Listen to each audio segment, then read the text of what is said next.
spiritual responsibility for Christian nurturing and training of this child. Now, church, will you help them? Yes. No, the answer is I will. I will. Y'all stand up.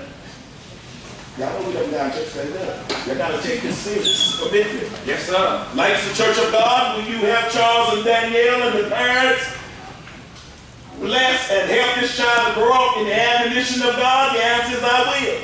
I will. All right, you may be seated. All right, Charles and Danielle, you have brought Ariel before us today to publicly dedicate her to the Lord. I have a series of questions that we want to ask you, so please affirm your desires by answering each one of them. Will you accept your God-given responsibility to raise Ariel in Christ? The YouTube channel, he does an awesome job in that for the sake of whatever home, so that what we're talking about, the natural, spiritual, and school system. I hope that I can unpack this in a decent amount of time. But what was said last week, the next slide, Pat, says this. When you go soul winning, what are the characteristics in other people that they lack that make them our targets for sharing the gospel? What are we looking at? What are we looking for? How do we know they are not followers of Christ? Yes. How do we know how long they have been on this journey? How do we know that they have been through, or how do we know what they have been through to get where they already are? But somewhere inside of us deems them unchristian. So what are we looking for that deems other people are targets for sharing the gospel? I don't know if it stuck out to you, but it stuck out to me, and I've just really been checking myself. Yes. Because the last thing I want to be is judgmental. Just when we say, those people really are judgmental, we're pointing at ourselves because we're judging them for judging us. You know what I'm saying? So I have to keep myself in this world in the same, because that judgmental spirit wants to be. It wasn't always like that. It wasn't always like that. But it is like that. We all enter this life in the same spiritual state. It's amazing how things have changed, where we think because one has this trait or this quality or something, it kind of elevates people above each other. But folks, listen. We all enter this world in the same spiritual state. Period. The next slide, Pat, is just breaking the scripture down more. 1 Corinthians 2:14, a natural man does not accept the things of the Spirit of God, for they are foolishness to him. He cannot understand them because they are spiritually appraised. Okay, that's us, BC, before Christ. That is us before Christ.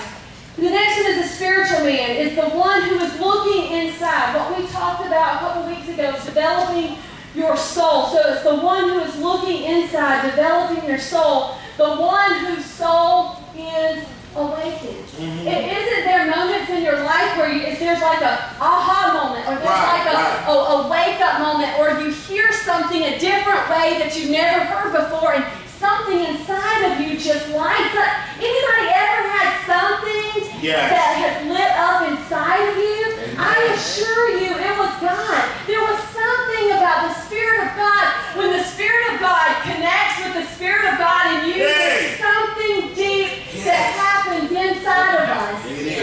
Only God can know God. And when deep calls to deep inside of this human body, there is something that happens deep on the inside that transpires. Okay, that is that spiritual man, that spiritual state, the one whose soul is awakened. The next slide is 1 Corinthians 2:15. He who spiritually appraises all things. We have the mind of Christ. Only God can know God in you. You cannot know God in an intimate, experiential way with your mind alone. Folks, there are so many self-help books. There are so many things where people say, just write this on your mirror and say this every day, 10 times a day. Listen, how's that working for you? It's not. Quit doing it. Listen, we have to have the mind of Christ. I can't have your mind. I can't have your mind. I can't have your mind. I need the mind of Christ. How do I get the mind of Christ? This is a start. Yes. Start. This is not exclusive and it's on. This is a great start. Right. Church is a great start. A community of believers is a great start. But if you stop with the community of believers and you stop with this word right here, I'm telling you, you're going to end up a schizophrenic Christian. Because I assure you, there are so many interpretations of that book right here that if we're not sitting alone in the presence of God, allowing Him to saturate us, to change our minds so we can take on His mind. Yes. Listen, we're gonna slip into that carnality state. Jesus. That state where people look at us as if we're targets for them to share the gospel with us. Jesus. Maybe we will. So only God in you can know God. You need plenty of silence and contemplative prayer, listening, not talking.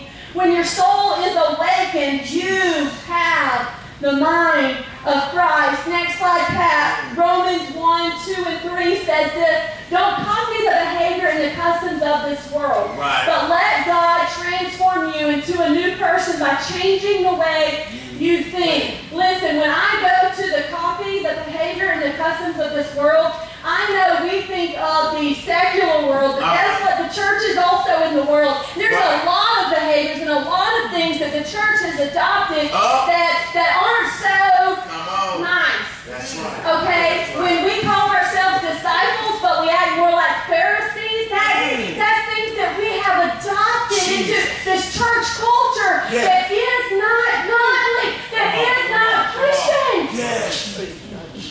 This is hard stuff. I don't know why He always gives me hard stuff to say. Come on with it. But listen, I don't care. Come on.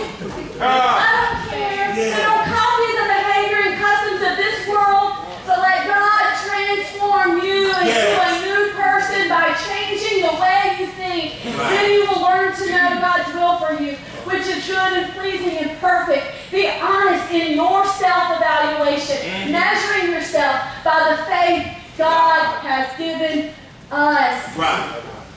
Listen, I know this can be touchy. Yes, it is. But we haven't arrived. Jesus. I mean, I arrived here today, but guess what? There's many more places I got to go after today. Right. My day is not done. My work is not done. I don't want to copy the behaviors and the customs of this world. You know how we know when we copy the customs and behaviors of this world is when we walk into a place and we look around and we tell ourselves, are we underdressed? Are we overdressed? Do we look like everybody here? Jesus. Come on. Listen. I don't know, they're not said, but I'm saying.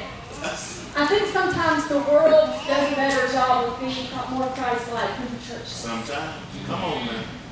Come on. The love and the compassion that people have for one another.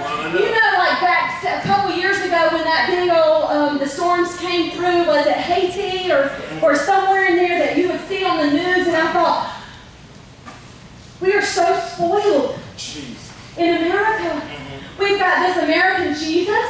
We've got this American way of the church. And we are so spoiled. If something were to come in and totally destroy America like it does some of these countries, listen, the medicines that we are dependent on.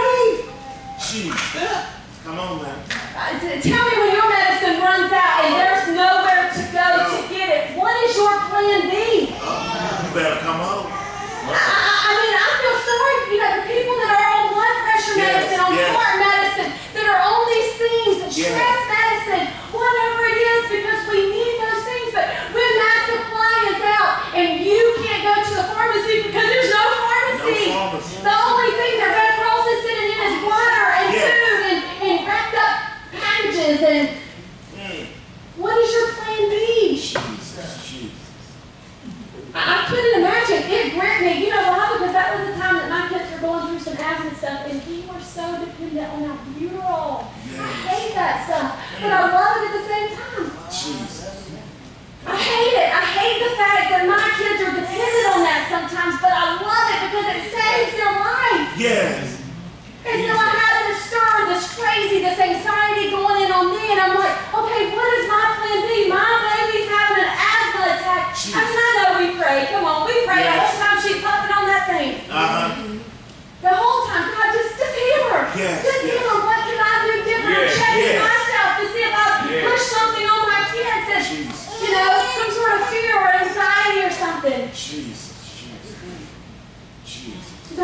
the behavior and the customs of this world, but let God transform you into a new person by changing the way you think. The next one is the carnal mind. One who has received Christ but who lives in defeat because he is trying to live the Christian life in his own strength, in his own way of thinking. He does not have the mind of Christ. You know what? These people are called carnal Christians. These would be the people that we deem worthy of sharing the gospel with. So the next slide, Pat, is 1 Corinthians 3:1-3.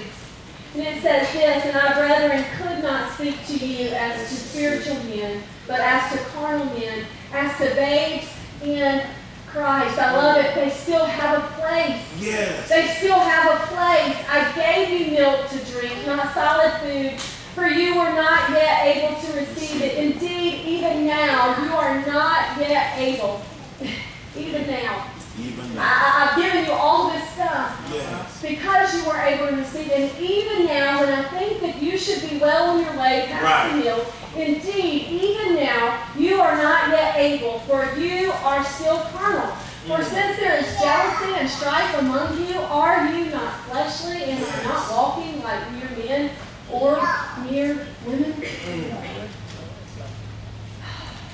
I feel pretty carnal sometimes. Yes. Any amens out there? Amen. Yeah, I mean, that's freedom right there. Amen. Yeah, I'm with you, preacher. I'm there sometimes. The Apostle Paul had to write to the Christians as into carnals because they were yet babes in Christ. He fed them with milk and not with meat. Get this, for a longer period of time than he thought necessary, and therefore was concerned for their spiritual welfare. Right. I think sometimes we think, okay, they should grow up by now. We get a little testy, don't we? We do. We get a little, well, they should know better. They've been here about 6 months. Yeah. Come on now.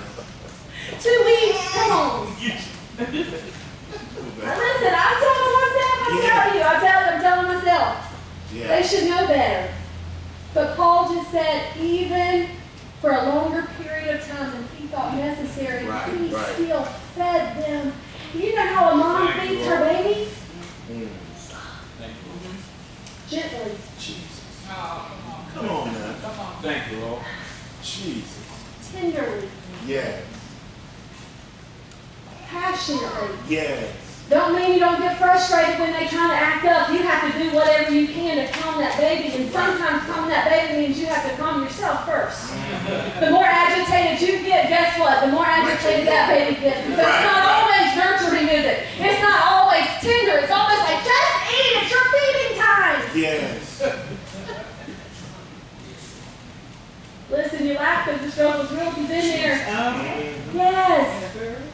Yes. Hurry up. Yes. Jesus.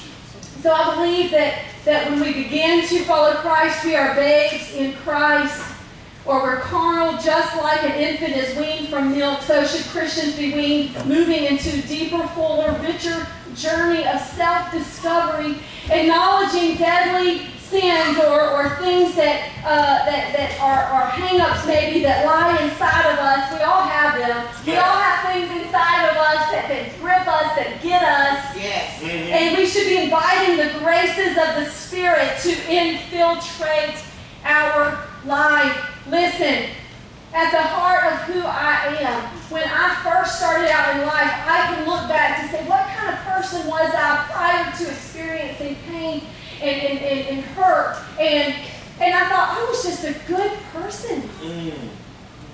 I know the Bible says there's none good, but listen, in my innocent state, I was just a good person. I had a good heart. Like, I was just a good person. And then after experiencing pain and suffering, my compulsion, what lied in me was anger. Yes. Anger. Come on. There was something, an injustice that had been done that I had to experience pain and suffering. And so in me, I was just angry. And I was nice, as long as you was nice. But if you weren't nice, guess what? I wasn't nice. And I was nice, as long as you was nice. But then you talk about my family, even though I could talk about them, you couldn't talk about them. Right. And I wasn't so nice. Come on, man. And I would get to the point of anger that it was belligerent. Jesus. That it was, you have to call the cops because she's not going to stop. Jesus. The anger was my compulsion. Okay? And so, you know, anger can take you out of character. That wasn't me. Right. That wasn't me. I was Right. a good person. Right. How did people get me to the point that, and it's not people, it's me dealing with the pain and the suffering and that stuff coming out. But anger can take you out of character and make you anything but a good person. Listen, the way back to who I am, my grace, is serenity. Jesus. When somehow the serenity, that's a grace that God gives us, that I can rest in Him, knowing that He is good. It doesn't matter if she's good or he's good or whatever. As long as God is good and I recenter myself on the fact that God is good, I don't have to worry about this beast coming out of me and bringing me out of character. God is good, therefore, because God is good, I can be good. I can be good. Listen, I'm going to tell Kenny, and I know that he's okay with that. At the heart of Kenny, he is a faithful man. Oh, he is a faithful man. Growing up, he was a faithful man, all right? But because he experienced pain and suffering, his compulsion became fear. Jesus. Fear. Okay? Fear can take you out of character and make you grasp for straws when anxiety rises. Yes. Yeah.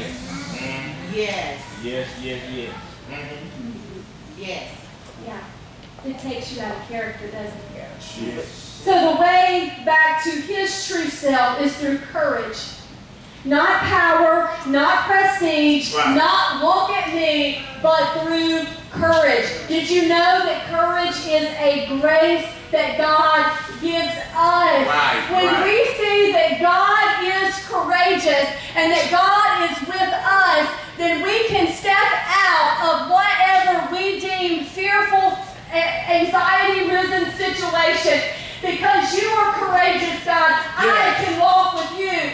Therefore, because you are courageous, I can be courageous. Folks, that's the mind of Christ.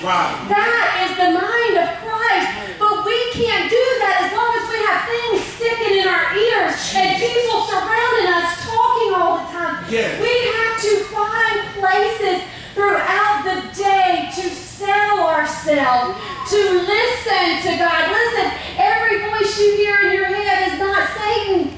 Come on.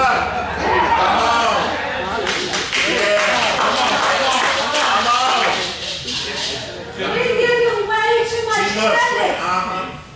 Listen, the Lord's trying to wake us up. He's trying to move us from babes in Christ to mature believers who are doing the deep work, who are looking inside, who are developing ourselves to say, God, because you're good, I can be good. It doesn't matter what was done to me. It doesn't matter what was done to them. I can be good.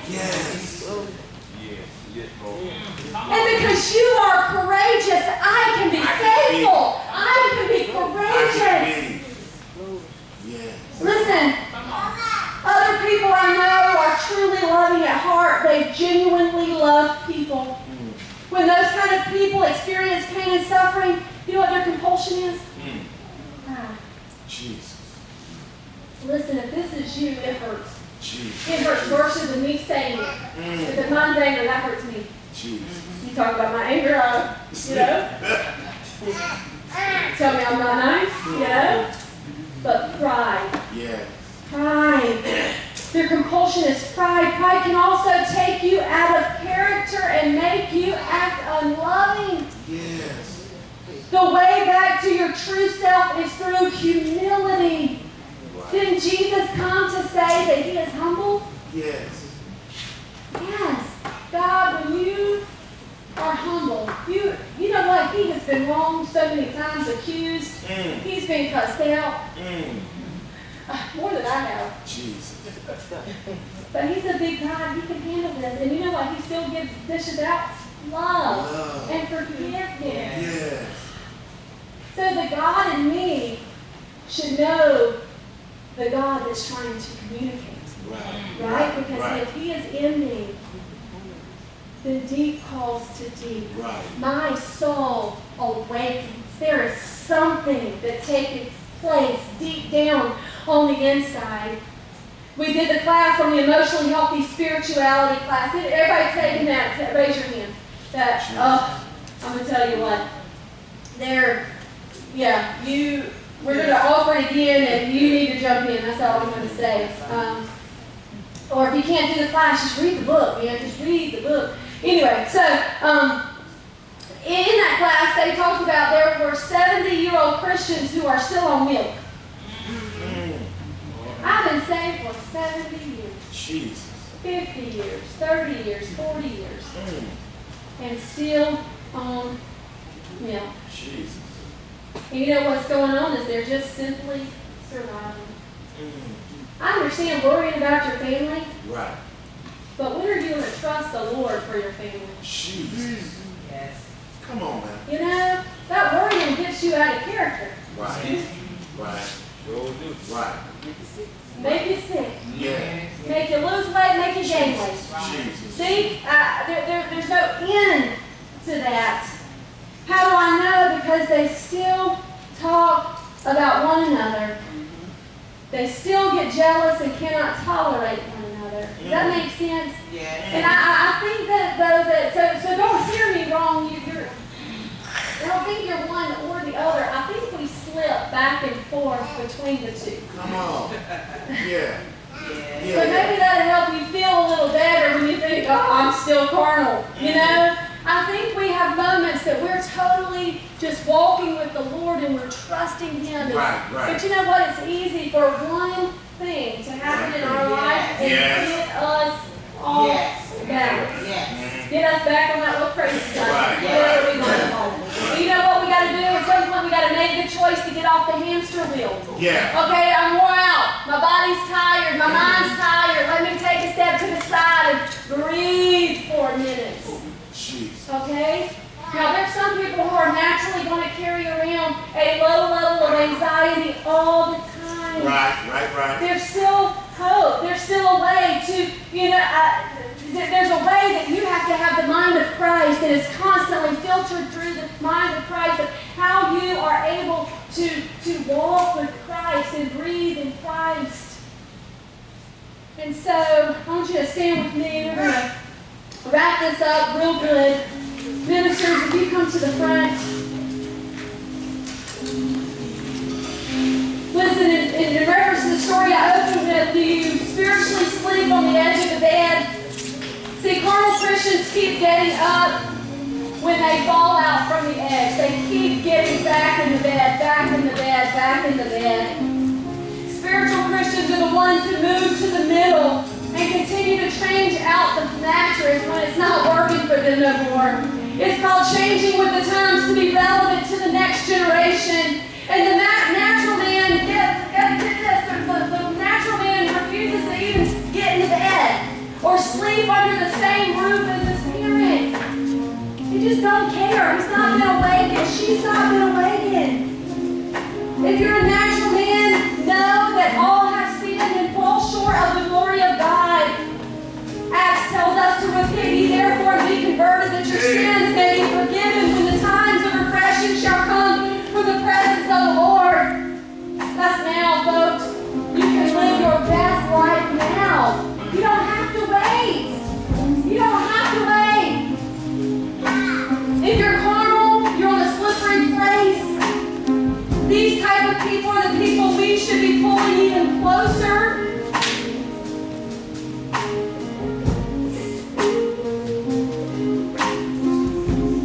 Maintenance on ourselves?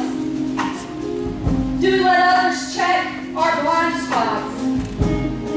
Are we growing and changing in Christ? Are we filled with the Holy Ghost?